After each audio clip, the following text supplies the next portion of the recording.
Major Suman Ahmed ও বেগম খালেদা জিয়ার নিরাপত্তার টিমে কাজ করেছেন দীর্ঘদিন এবং খুব কাছে থেকে বেগম জিয়ার অনেক কিছুই দেখেছেন, তার সহযোগী ছিলেন।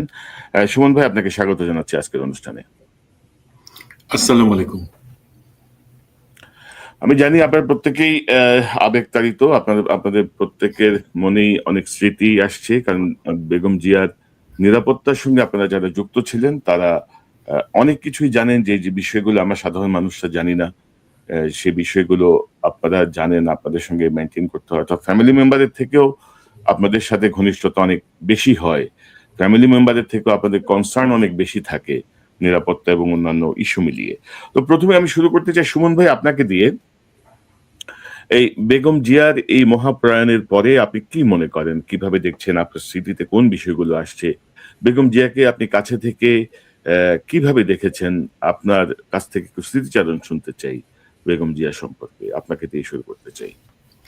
জি, বেগম জিয়ার ইন্তেকালের জন্য আমি আল্লাহর কাছে প্রার্থনা করছি যে ওনার রুহের মাগফিরাত। একই সাথে আমি ওনার যে পরিবার রেখে গেছেন, ওনার পরিবার তো শুধু ওনার সন্তান নাতি তারা না, এই দেশ, তাদের সবাই আমি আল্লাহর কাছে আর্জ করছি যে আমাদেরকে ওনার এই চলে যাওয়াটা সহ্য করার ক্ষমতা দিক। বেগম জিয়াকে অ্যাকচুয়ালি আমি যদি মনে করি 4টা পর্যায়ে দেখি। 1983 সালে আমি যখন একজন ছাত্র, হঠাৎ করে নয়াবাজারে উনি একটা জনসভা করতেছিলেন, সেখানে দেখি। পরবর্তীতে বিরোধী দলীয় নেত্রী এবং প্রধানমন্ত্রী, বাংলাদেশের প্রথম মহিলা প্রধানমন্ত্রী, সেই হিসাবে একটা দেখা, কাছ থেকে দেখা, দেন একজন নির্যাতিত বিরোধী দলীয় নেত্রী, এবং শেষ পর্যায়ে উনি যখন ওনার লাইফের শেষ পার্টটাতে কিন্তু উনি যে অসুস্থ হয়ে ইন্তেকাল করলেন শুধু তা না, উনি ওনার দলকে বাঁচানোর জন্য, ওনার দেশের জনগণকে বাঁচানোর জন্য উনি কিন্তু নিজের জীবন, উনি নিজে জেলে গেছেন। যখন জানেন যে উনি বলে গেছেন কিন্তু জেলে যাওয়ার সময় যে এমন কোনো কিছু করবা না যাতে আমার দেশের লোক মারা যায়, এমন কোনো ভাঙচুর জ্বালাপোড়ায় তোমরা যাবা না, পার্টিকে বলে গেছেন। আমি রাজনীতির কিছু আনবো না, শুধু এখানে বলি যে কতটা মায়া থাকলে উনি জানেন যে উনি বাকি সবাইকে বাঁচানোর জন্য উনি নিজে জেলে যাচ্ছেন।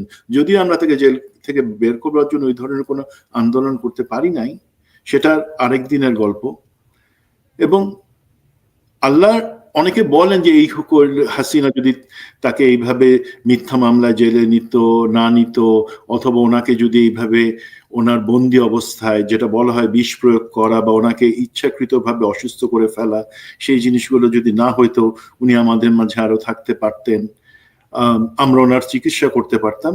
সেই জিনিসগুলো আছে সান্ত্বনা দেওয়ার জন্য, বাট আল্লাহর ইচ্ছা আল্লাহ ঠিক করে রাখছেন।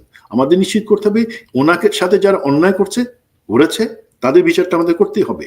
বাট আল্লাহ ওনাকে এমন একটা সময় নিলেন, দেখেন আমাদের এই যে জালিম সরকারকে আমরা সরাই দেওয়ার পরে আমাদের দেশে আমরা একটা ঠিক তার আগের দিনে কিন্তু মনোনয়নপত্র জমা দেওয়া, নির্বাচনের যে জিনিসটা দেশকে আগায় নেওয়ার জন্য আল্লাহ সেই পর্যন্ত বাঁচিয়ে রেখে তার নিয়ে নিছেন।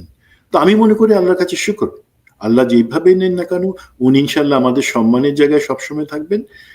তো ওনাকে যখন যেই সময় আমি যেটা বললাম 4 ফেজে ওনাকে যখনই আমি দেখছি, একটা জিনিস কি, শহীদ জিয়াকে আমরা যখন দেখতাম বা শহীদ জিয়ার কথা শুনতাম, আমাদের কাছে মনে হতো উনি একটা ম্যাগনেট, মানে চুম্বকের মতন আমাদের সবাইকে আকর্ষণ করতেছেন। আমার ছোটবেলায় শহীদ জিয়াকে দেখা। আর তার বিপরীতে আমি যদি বেগম খালেদা জিয়ার কথা বলি, উনি একই সাথে একটা চুম্বক ছিলেন, উনি একই সাথে একটা চাঁদ সূর্য সবকিছু। আবার আমাদের মধ্যে ওনার আশপাশে যে গেছে, বেলাল বলবে একটা ফিলিং হইতো, এটা বলে বোঝানোর না, যে মনে হইতো যে উনি আমাদেরকে ভালোবাসা দিচ্ছেন। ওনার পাশে গেলে আমরা মনে হতো যে আমরা দেশপ্রেম আমাদের মধ্যে আরো বৃদ্ধি পাচ্ছে। ওনার কোনো কথা ভালো লাগতো না, ওনাকে দেখলে পরে আমাদের আশপাশের এনভায়রনমেন্ট এমন হয়ে যেত। তো আমি বলি, আমি ধরেন কিছু জিনিস হয়তো শেয়ার করব যেগুলা অনেকেই জানে না, ওনার ভিতরের কিছু দিক। ওনার নামে এই 15 বছরে তো শুধু না, গত 30 বছরে অনেক দিক থেকে অনেক কুৎসা মিথ্যা কথা রটনা করে ওনাকে ছোট করার চেষ্টা করা হয়েছে। বাট যারা ছোট করার চেষ্টা করছে তারাই ছোট হয়েছে, তাদেরই জীবন শেষ হয়ে গেছে। উনি আজকে ইন্তেকাল করেছেন, কিন্তু উনি মহিমান্বিত হিসেবে আমাদের মধ্যে থাকবেন। এবং ওনাকে একটা বড়, উনি যেই পরিমাণে বড় একটা পর্বত, ওনাকে ছোট করার চেষ্টা করে কেউ সেই পর্যন্ত পারে নাই। 1992 সালের একটা ঘটনা বলি ভাই। উনি তখন তো প্রথমবারের প্রধানমন্ত্রী। শহীদ জিয়াউর রহমানের শাহাদাত বার্ষিকী 30শে মে যেদিন হবে, আপনি জানেন এসএসএফ, পিজিআর এবং সিকিউরিটি অন্যান্য সংস্থা এসবি তাদের প্রোটোকলটা অত্যন্ত কড়া, এবং তার মধ্যে 30 তারিখে ওনাকে উনি যাবেন শহীদ জিয়ার কবরে, উনি যাবেন, মোনাজাত করবেন পার্টি সবার সাথে সরকারের পক্ষ থেকে প্রধানমন্ত্রী হিসাবে। বাট তার আগের রাতে, এটা ধরেন আমি যেই ঘটনাটা বলছি কল সাইন কিলোর দৃষ্টিভঙ্গি থেকে, মানে আমি বলবো অনেক ক্ষেত্রে হয়তো নামগুলা কিছু বলবো না, তো হঠাৎ করে বেগম জিয়াকে উনি তো তখন মইনুল রোডের বাসায় থাকেন, সেটাই ছিল ওনার বাসা, প্রধানমন্ত্রীর বাসভবনে ছিল। হঠাৎ করে দেখা গেল যে বেগম জিয়া বাসায় নাই, ছেলেরাও বাসায় নেই, মানে জনাব তারেক রহমান, জনাব আরাফাত রহমান কোকো, তারাও নাই কেউ।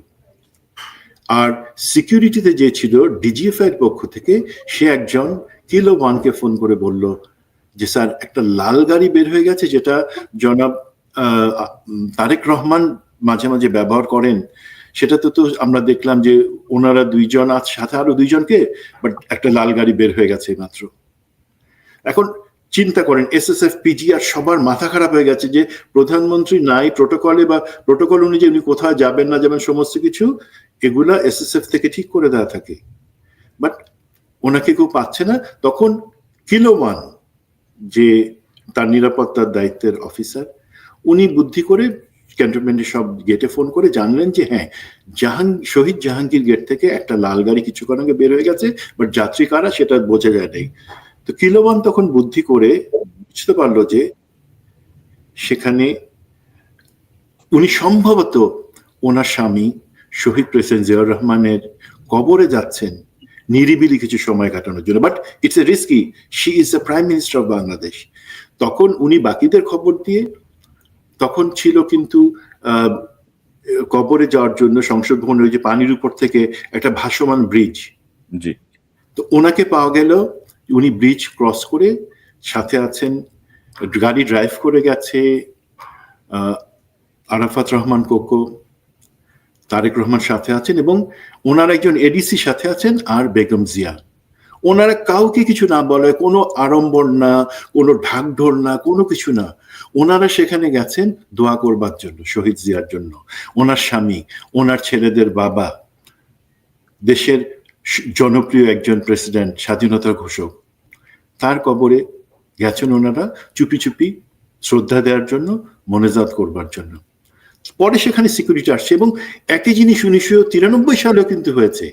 উনি যেই জিনিসটা পছন্দ করতেন না বেগম জিয়া, সেটা হচ্ছে ব্যক্তিগত ব্যাপারগুলাতে এই আড়ম্বর, ক্যামেরা আসবে, জনসভা হবে, তার ব্যাপারে লোকে অনেক কিছু বলবে, অনেক না, উনি সেই জিনিসটাতে অস্বস্তি ফিল করতেন। উনি চাইতেন ব্যক্তিগত জায়গায় ওনার যে শ্রদ্ধাটুকু দেবার কথা, ওনার ব্যক্তিগত জীবন, ওনার স্বামীর জন্য যে ভালোবাসা, ওনার যে দোয়া করবার যেটা, সেটা উনি নিজে থেকে করতে চাইতেন সব সময়। আপনারা জানেন কিনা, ধরেন কত কুৎসা রটনা হয়েছে ওনার ব্যাপারে, যে ওনার রাত জাগার অভ্যাস আছে, অনেক কিছু। বেলাল জিনিসটা বলবে আরো ডিটেলসে। উনি কিন্তু, আমরা কেউ কি জানি যে উনি প্রতি বৃহস্পতি শুক্রবারে উনি রোজা রাখতেন বেগম জিয়া, একদম চূড়ান্ত অসুস্থ হবার আগে পর্যন্ত উনি এই রোজার স্বভাবটা মেনটেন করে গেছেন। এটা আমরা অনেকেই জানি না। অনেকে বলে উনি শহীদ প্রেসিডেন্ট জিয়াউর রহমান অফিসের কাজ, এত কাজ, দেশকে গঠন করার কাজ, সে কাজে মানে অনেক রাত পর্যন্ত তাকে কাজ করতে হতো। সে কারণে বেগম খালেদা জিয়াও অনেক সময় ওনাকে স্বামীর সাথে থাকতে হতো, সাহায্য করতে হতো। ওনারও রাত জেগে কাজ করার অভ্যাসটা হয়ে গেছিল। এটা একটা গুণ, এটা কোনো বদভ্যাস না। এবং এটা যে লোকে বলে যে উনি রাতে সকালে 10টা পর্যন্ত ঘুমায় থাকতেন, ওনার সাথে বিউটিশিয়ান থাকতো, এগুলো সম্পূর্ণ মিথ্যা কথা। ওনার কোনো একটা সফরে উনি আপনারা কখনোই পাবেন না যে সাথে কোনো বিউটিশিয়ান যাচ্ছে।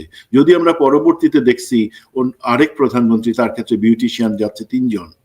উনি এসব কিছুই মেনটেন করতেন না। উনি কোনো কিছু দরকার হলে ওনার সাথে, ওনার বাড়িতে সাথে কেউ থাকলে তাকে বলতেন হেল্প করবার জন্য। That is all. এখন আরেকটা ঘটনা বলি ভাই, 1994 দিকে একদিন খুব প্রচন্ড শীত পড়ছে।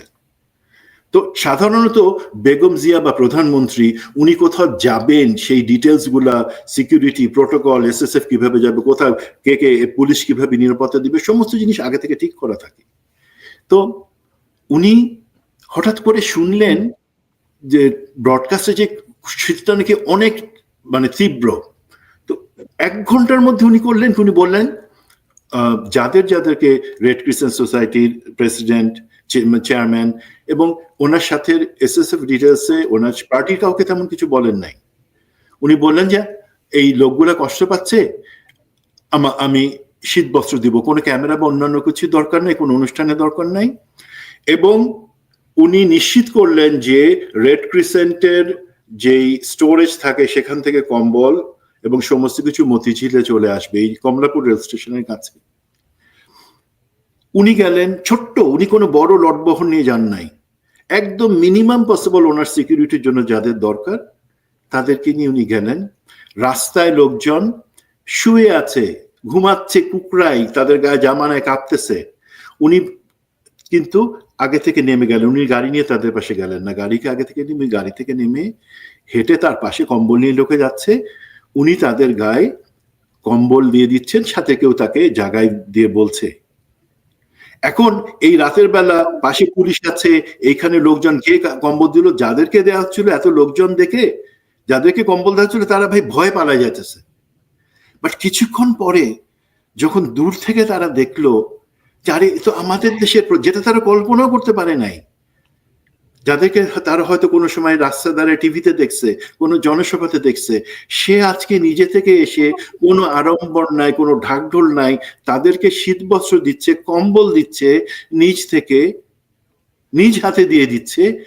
এটা তাদের প্রতি অভিশাপ। তারা সবাই যাদের তারা আবার সবাই দৌড়ে আসে, একদম পারলে ওনার পায়ের উপরে পড়ে যায়, সেই মতন একটা ইমোশনাল অবস্থা। এবং উনি সেটা নিয়ে কোনো বাড়াবাড়ি বা কোনো কিছু করলেন না। ওনার পক্ষে যতটুকু সময় সম্ভব ছিল উনি কিন্তু সেই শীত বস্ত্রগুলো বিতরণ করে আবার চলে আসলেন। আর আরেকটা ঘটনার কথা বলি, আমি যে অনেক জিনিসই হয়তো বলবো না যেগুলো আপনারা জানেন। ধরেন ওনার এই 15 বছরেও যদি যাই, ওনার নামে অপবাদ, গালিগালাজ এবং ওনাকে চিকিৎসা বঞ্চিত রাখা, ওনার নামে মিথ্যা মামলা দিয়ে যেটা প্রমাণিত সেটা দিয়ে ওনাকে জেলে রাখা, সেই জিনিসগুলা যে করছে সেটা ছিল শেখ হাসিনা। আজকে আমি কোনো গালিগালাজ বা কিছুতে যাব না, রাজনৈতিক কথাতেও যাব না। তো এই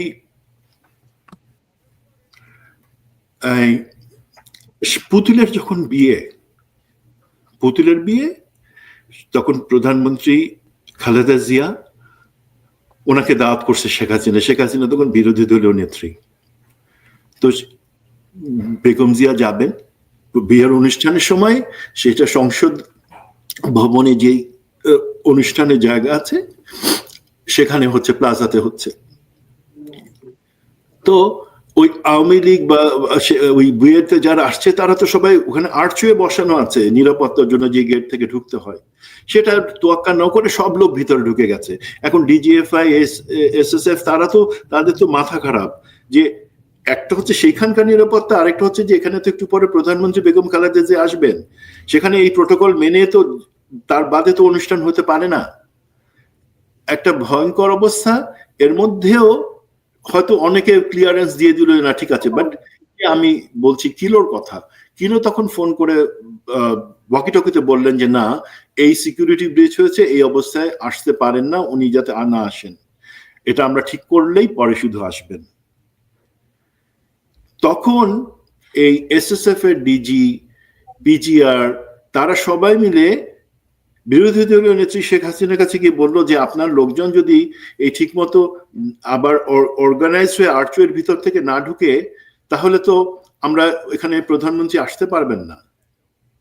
তখন প্রথমবারের মতো এবং একবারের মতন শেখ হাসিনা উনি সম্মান করে মেগাফোন হাতে নিয়ে বললেন যে আপনারা এসছেন গেস্ট হিসাবে, কিন্তু আমার আরো একজন গেস্ট আছেন, তিনি প্রধানমন্ত্রী শেখ হাসিনা, উনিও তো আমাদের গেস্ট, উনি না আসলে পরে আমরা এই বিয়ের অনুষ্ঠান কিভাবে করব।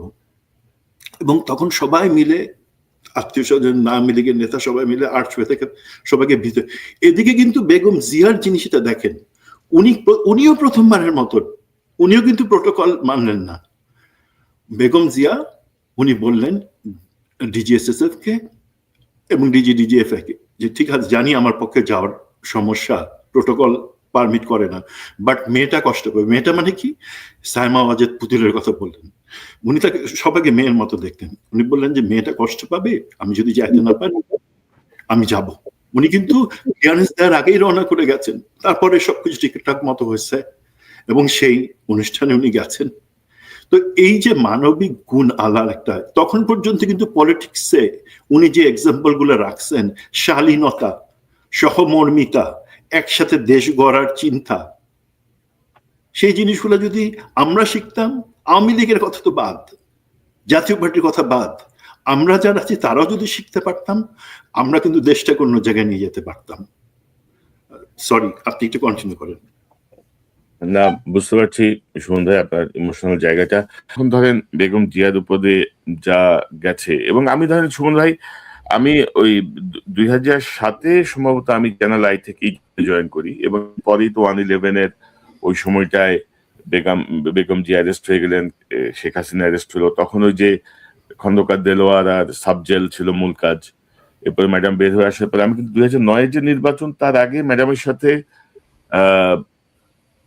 প্রায় 15-20 দিনে উনি বোধহয় অর্ধেক বাংলাদেশ তিনি নির্বাচনী সফরে যান, এবং একটা ট্যুর ছাড়া বোধহয় সবগুলো ট্যুরে আমি ওনার সাথে ছিলাম, নির্বাচনী ট্যুরে। সো আমিও ওনাকে কাছে থেকে দেখেছি, এবং প্রত্যেকটা জায়গায় মানে এগুলো আসলে অনেক স্মৃতি আর কি, অনেক স্মৃতি, অনেক।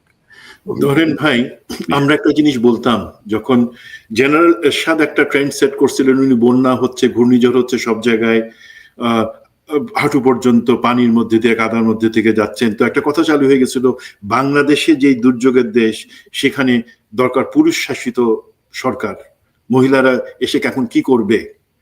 এখন আমি বলি, আপনার এলাকা ফেনী, নোয়াখালীতে উনি যখন বন্যা হলো, 93-এর বন্যাটা সম্ভবত, উনি যখন নামলেন সেখানে উনি কোনো স্টেজিং করেন, উনি জানতেন যে এখানে যারা আছে তারা দুর্দশাগ্রস্ত।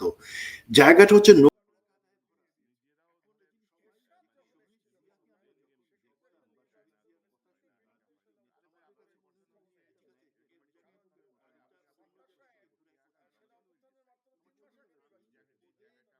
আমি ওদের কষ্ট দেখতে ওদের কাছে আসছি, নেমে গেলেন কোনো কিছু তো আঁকা না করে।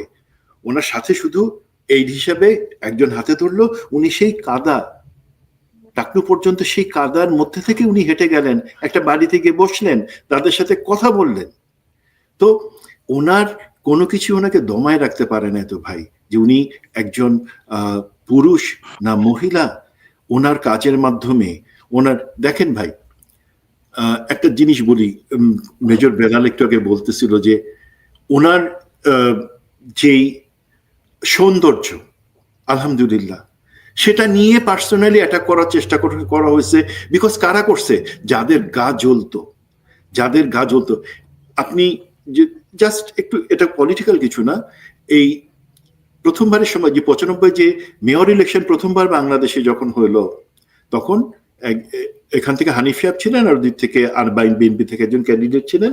তার পক্ষে যখন একটা জনসভা হইলো মিরপুরে, ঠিক তার আগের দিনে কিন্তু আওয়ামী লীগের হানিফ সাহেবের সমর্থনে জনসভায় মতিয়া চৌধুরী সেখানে এসে একটা অশ্লীল কথা বলে গেছেন। মতিয়া চৌধুরী যে এই যে শুনছি তিনি সকাল 10টায় উঠেন, শুনছি তিনি সকালবেলায় ডাবের পানি দিয়ে মুখ না ধুইলে পরে ওনার সৌন্দর্য খুলে না, তো উনি কিসের দেশের কাজ করবেন, ওনার মেয়র কিসের দেশের কাজ করবে, এই অশ্লীল ভাষায় পার্সোনালি অ্যাটাক করলেন।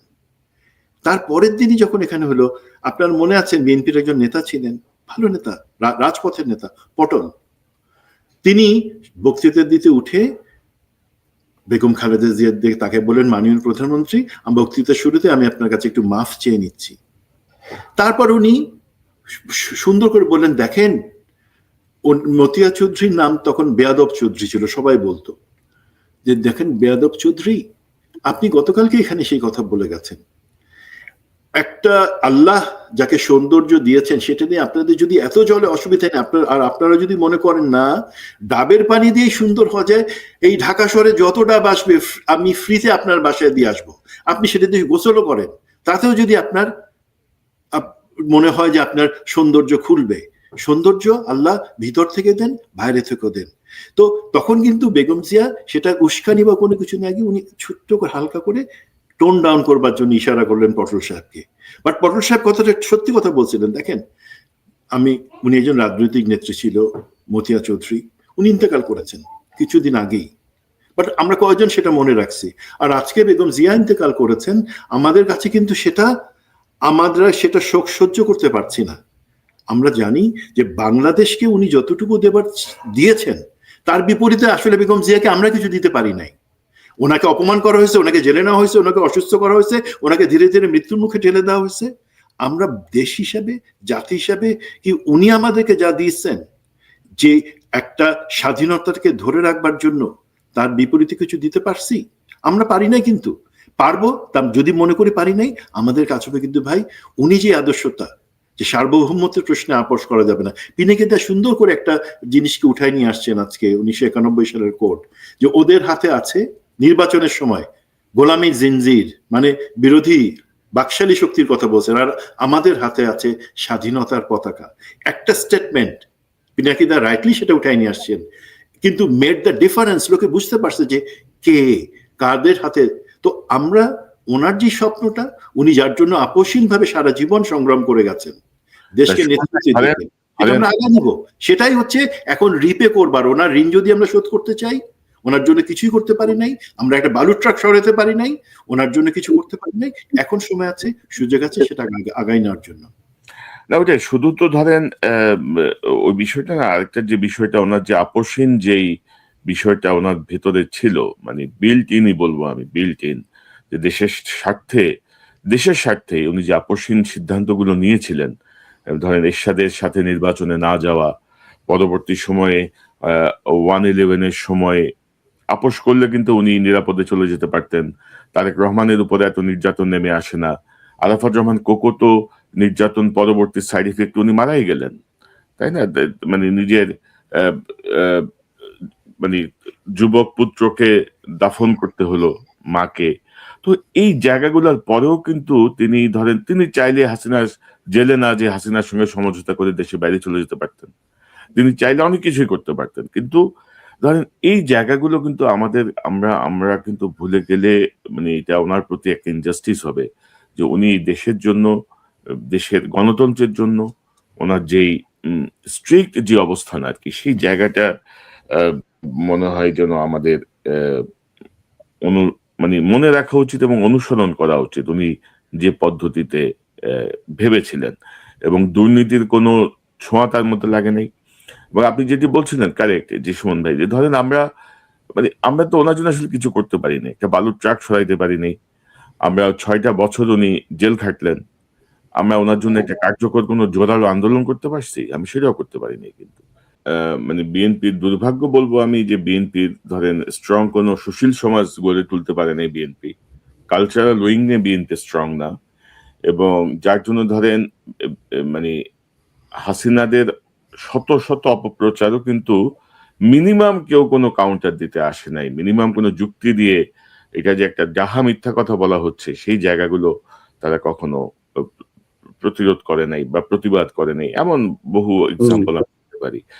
পাশাপাশি এই সম্বন্ধে আপনি যদি দেখেন যে বাংলাদেশে কিন্তু ধরেন উগ্রবাদকে যে উগ্রবাদ দিয়ে মোকাবেলা করা যায় না, এটা কিন্তু বেগম জিয়ার একটা ভালো একটা এক্সাম্পল সেট করছিলেন। ধরেন জেএমবির যে উত্থান, এবং বেগম খালেদা জিয়া কিন্তু কখনো একবারও বলে নাই এই জেএমবি নিয়ন্ত্রণের জন্য ছাত্র দলকে মাঠে নামতে হবে, আওয়ামী লীগকে তৎপর হতে হবে। জেএমবি কে তিনি লিগ্যাল ওয়েতেই র্যাব দিয়ে গোয়েন্দা সংস্থা দিয়ে ডিটেক্ট করছেন, ধরছেন এবং সবাইকে তিনি মানে ফাঁসি দিয়ে, জেএমবি চ্যাপ্টার তো বাংলাদেশের শেষ আসলে, জেএমবি চ্যাপ্টার ওর মাধ্যমে, অর্থাৎ উগ্রবাদকে যে উগ্রবাদ দিয়ে মোকাবেলা করা যায় না, উগ্রবাদকে উগ্রবাদ দিয়ে মোকাবেলা করতে গেলে যে অন্যদিকে যায় বিষয়টা, এটা কিন্তু বেগম খালেদা জিয়ার একটা বিশাল এক্সাম্পল। সুমন ভাই, আপনি কি মনে করেন? জি, এটা ওনার বৈশিষ্ট্য ছিল। এবং আমি পলিটিক্যাল বা ওই জিও পলিটিক্সে ভারত কিভাবে ওই সরাসরি যুদ্ধ না করেও আমাদের দেশে জঙ্গিবাদ, আমাদের দেশে পার্বত্য চট্টগ্রামে বিচ্ছিন্নতাবাদীদের সহায়তা করা, এই সমস্ত করে আমাদের সাথে করছে, এই জিনিসটি কিন্তু ওনার থেকে ভালো কেউ বুঝতো না। উনি এই ডায়নামিক্সটা, আনফর্চুনেটলি আমাদের অনেক রাষ্ট্রনায়ক এই ডায়নামিক্সটা বুঝেন না, যে ভারত যুদ্ধ করে সামরিক ট্যাঙ্ক বা এয়ারক্রাফট নিয়ে আমাদের সাথে যুদ্ধ করে না। আমরা ভারতের সাথে 1971 থেকেই যুদ্ধ করতেছি, 16ই ডিসেম্বরের পর থেকে আবার সেই যুদ্ধটা সে চালাচ্ছে এই সমস্ত সন্ত্রাসবাদ, উগ্রবাদ, জঙ্গিবাদ এবং পাহাড়কে অশান্ত রেখে আমাদের এই জায়গাটাতে উনি যেভাবে জিনিসগুলো ট্যাকল করছেন, বিশ্ব জনমতকে সাথে আনছেন, শহীদ জিয়া যেভাবে ভারতের সেনাবাহিনীকে মোকাবেলা করছিলেন তড়িৎভাবে সহযোগিতার মাধ্যমে ইসলামিক দেশগুলোর থেকে সমর্থন নিয়ে বন্ধু রাষ্ট্র তৈরি করে, সে একই পথে উনি হাঁটছিলেন। এবং সেটা তো পছন্দ করবে না আমাদের পাশের ভারত, সেটা পছন্দ করবেন হিন্দুত্ববাদী ভারত এবং তাদের পোষা শেখ হাসিনা। যাই হোক, আমি পলিটিক্সে আসবো না। যে একটা জিনিস মেজর বেলাল বলছিল, দ্যাট ইজ ভেরি সিগনিফিক্যান্ট, যে বেগম খালেদা জিয়াকে স্টাডি করা, সেখান থেকে শিক্ষা নিয়ে আগায় নিয়ে যাওয়া, ওনার চরিত্রের সমস্ত জিনিসগুলো দেখেন। আমাদের কিন্তু আমার একজন কলিগ আছেন, আপনার সাথেও পরিচয় আছে, আপনি চিনেন, যে জিনিস সামনে আসতে চান না, তার আইডিয়া থেকে কিন্তু জিয়া ফাউন্ডেশনটা তৈরি হয়েছিল। আমরা কি বা পলিটিক্যালি যদি বিএনপির কথা চিন্তা করেন আগায় নিতে পারছে, সেটা আগায় নাই। এখন সময় আসছে জিয়া ফাউন্ডেশন দিয়ে দুজনেরটাই, অথবা বেগম জিয়া ফাউন্ডেশনটা আলাদাভাবে করে সেখানে রিসার্চ ফ্যাসিলিটি রাখা ভবিষ্যতের জন্য। ও মেজর বেলাল বলে উনি একটা ইতিহাস, বাট সেই ইতিহাসকে আমরা কাটাছেড়া কেন করি? সামনে আগানোর জন্য। আর আরেকটা জিনিস আপনার বলতেছেন দুজনে যে বিএনপির এই, আমি মনে করি একটা জিনিস আজকে থেকে আমাদের ক্লিয়ার করা উচিত, বেগম জিয়া শুধু বিএনপি ছিলেন না, বেগম জিয়া দেশের, বেগম জিয়া এই দেশনেত্রী। এবং ওনাকে নাম ফলক, রাস্তায় রাস্তার নাম ওনার নামে বা এই সমস্ত, আমরা এইভাবে ওনাকে, উনি আমাদের হৃদয় আছেন, দেশের সবার কোটি মানুষের হৃদয় আছেন, ওনাকে আমরা দেশের প্রতিটা লোক ধারণ করে। আমার অনুরোধ থাকবে, দেশের নেতৃত্ব এবং ভবিষ্যতে যদি আমি বিএনপি যেহেতু মনে করছে তারা ক্ষমতায় আসবে, প্লিজ ওনাকে এমন কোনো কিছুতে বিতর্কিতভাবে কোনো কিছু নামকরণ বা কোনো কিছুর মধ্যে বা বিএনপি করণ করবেন না। বেগম জিয়া আমাদের দেশের সবার, দেশের শুধুমাত্র সব রাজনৈতিক দলের না, আপামর জনসাধারণের। বেগম জিয়া আপামর জনসাধারণের। বেগম জিয়া হচ্ছেন একটা সেনা পরিবারের মধ্যে থেকে জন্ম নিয়ে, মানে আমি বলছি ওনার যে ক্যারিয়ার, মেজর তৎকালীন ক্যাপ্টেন জিয়ার সাথে বিয়ের পর থেকে, তারপর থেকে ওনার যে লাইফ, উনি কিন্তু সেনা সদস্যদের প্রতি জনকে, যেমন আমি আছে বলি, আমার কাছে একজন বেগম জিয়ার খুব কাছের, যিনি অনেক সময় বেগম জিয়ার সাথে এডিসি হিসেবে ছিলেন, সে আমাকে বলতেছিল যে গত বছর বেগম জিয়ার সাথে কথা বলার পরে তার কাছে মনে হয়েছে যে বেগম জিয়া সব কষ্ট, সব অন্যায়, অত্যাচার সবকিছু ভুলে যেতে রাজি আছেন। উনি সব ভুলে গেছেন তার উপরে যারা অন্যায় করছেন, বাট উনি একটা কষ্ট মেনে নিতে পারেন নাই। ওনার হয়তো সেটাতে অনেক কষ্ট, উনি মুখে বলেন না, এবার বুঝে যায়। আমাদের সামরিক কর্মকর্তাদের একটা অংশ তাকে যেভাবে অন্যায়ভাবে, মেজর বেলাল যেটা বলছিল, তাকে অন্যায়ভাবে যেভাবে সরায় দিছে, তার বাসা থেকে উচ্ছেদ করছে, এই কষ্টটা ওনার সারা জীবন থেকে যাবে বা থেকে গিয়েছিল। আমার মনে হয় যে তোমরা আমার সন্তানের মতন, আমি তোমাদের পরিবারের একজন, তোমরা কিভাবে পারলা এই হাসিনার ভয়ে আমাকে সেই মনির রোডের বাসা, যেখানে আমার সন্তানরা বড় হয়েছে, যেখানে আমি আমার শহীদ স্বামীর লাশটাকে রিসিভ করছি, সেখান থেকে আমাকে উচ্ছেদ করে দেওয়ার জন্য। এই কষ্টটা আমার মনে হয় উনি অবশ্যই, আল্লাহ ওনাকে সমস্ত পরিতৃপ্তি নিয়ে স্বাধীন বাংলাদেশ আবার উনি দেখে গেছেন, বাট আমার মনে হয় এই জায়গাটার কষ্ট আমাদের একটু ভুলায় দেওয়ার জন্য ওনাকে জাতীয়ভাবে, ওনার কোনো আলাদা নামের দরকার নাই, উনি আমাদের হৃদয়ে থাকবেন। এবং সেই সম্মানটুকু, এবং আপনি কনক ভাই যেটা বললেন, আধিপত্যবাদের বিরুদ্ধে, ভারতীয় হেজিমনের বিরুদ্ধে আমরা যতদিন পর্যন্ত লড়াই করে যাব, আমরা ওনার প্রতি সম্মান জানাবো। না, অবশ্যই। এবং উনি মোটামুটি সব ধরনের দিক নির্দেশনা দিয়ে গেছেন। বেলাল ভাই যেটি বলছিলেন সেটি নিয়ে আসলে আমাদের রিসার্চের মধ্যে থাকা উচিত। মানে বের করা উচিত আরকি। মানে এই চ্যাপ্টারটা শেষ হওয়ার না আরকি। এই চ্যাপ্টারটা শেষ হওয়ার না। উনার যে দীর্ঘ জীবন, সেই দীর্ঘ জীবন দিয়ে তিনি প্রতিটা জায়গায় এই বিষয়গুলো স্পষ্ট করে দিয়ে গেছেন। এবং আপনি যে কথাটি বলছিলেন সেটি অত্যন্ত গুরুত্বপূর্ণ, যে ধরেন ওটা তো শুধু মানে বেগম জিয়ার বাসস্থান ছিল না। ওইটা বাংলাদেশের উপপ্রধান সামরিক সেনাপ্রধানের বাসস্থান ছিল। সেনাপ্রধানের বাসস্থান ছিল। বাংলাদেশের রাষ্ট্রপতির বাসস্থান ছিল। বাংলাদেশের প্রধানমন্ত্রীর বাসস্থান ছিল।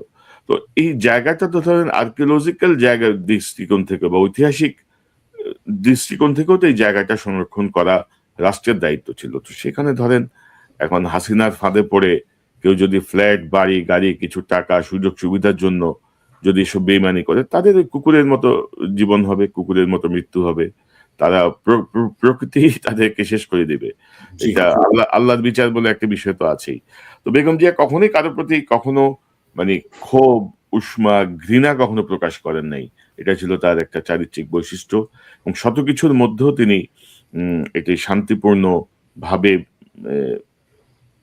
কাটানোর চেষ্টা করেছেন। এবং আমি কার একটা ইন্টারভিউতে শুনছিলাম যে তিনি বলছিলেন বেগম জিয়ার সঙ্গে দেখা করে জেল থেকে বের হওয়ার পরে যে, "আপনি এগুলা নিয়ে কি করবেন?" উনি শুধু বলছেন যে, "আমি আল্লাহর কাছে বিচার দিয়ে রাখছি। আমার এগুলা নিয়ে আর কোনো ইয়ে নাই।" তো সে আল্লাহর কাছে বেগম জিয়া চলে গেছেন। আমরা তার আত্মার মাগফিরাত কামনা করি আবারও। তিনি আ বাংলাদেশের জন্য তার যে অবদান, নিশ্চয়ই মহান সৃষ্টিকর্তা আর কাছে তিনিও সম্মানিত হবেন। তিনিও তার মানবিক যে ত্রুটি মানুষের, আ সেই মানবীয় ত্রুটিগুলো তিনি ক্ষমা করবেন এবং তিনি আ জান্নাতে দাখিল হবেন, সেই প্রত্যাশা আমরা করি।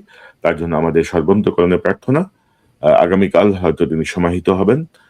আমরা নিশ্চয়ই আজকের আলোচনা অনেক কথা বের হয়ে আসলো এবং আমার দর্শক ধারাবাহিকভাবে বেগম খালেদা জিয়ার সঙ্গে কাজ করেছেন, তাকে খুব কাছে থেকে দেখেছেন এমন অনেককেই আমরা আমন্ত্রণ জানাবো এই অনুষ্ঠানে। তাদের কাছ থেকে আমরা জানতে চাইবো বেগম জিয়ার অনেক অজানা কথা, যেগুলো হয়তো ভবিষ্যতে আমাদের জন্য অনুপ্রেরণার উৎস হয়ে থাকতে পারে। আপনাদের দুজনকে অসংখ্য ধন্যবাদ। দর্শক এতক্ষণ যারা এই অনুষ্ঠান দেখলেন, শুনলেন, নিশ্চয়ই আপনার এই আলোচনার মর্মার্থ উপলব্ধি করতে পারবেন। বেগম খালেদা জিয়া একটি ঐতিহাসিক জীবন, একটি ঐতিহাসিক ভাবে তিনি বহু কিছু বাঙালিদের জন্যই, বাংলাদেশের জন্য, বাংলাদেশের মানুষের জন্য তিনি দিয়ে গেছেন।